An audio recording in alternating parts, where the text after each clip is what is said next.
প্রশাসন জবাব দাও। বিজেপি বিজেপি বিজেপি জিন্দাবাদ।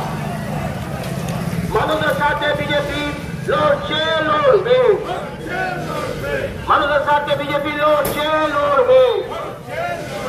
এই দীর্ঘদিন রাস্তাঘাট তৈরি হচ্ছে না কেন? প্রশাসন জবাব দাও।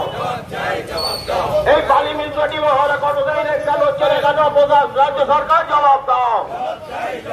এই বালি মিউনিসিপালিটি হাওড়া কর্মচারী ইলেকশন হচ্ছে না কেন? রাজ্য সরকার জবাব দাও। এই রাস্তাঘাটের এই হাল কেন? প্রশাসন জবাব দাও। এই রাস্তাঘাটের জন্য বিজেপি লড়ছে লড়বে। এই নিকাশি ব্যবস্থা খারাপ কেন? প্রশাসন জবাব দাও। এই নিকাশি ব্যবস্থার বিরুদ্ধে বিজেপি লড়ছে লড়বে।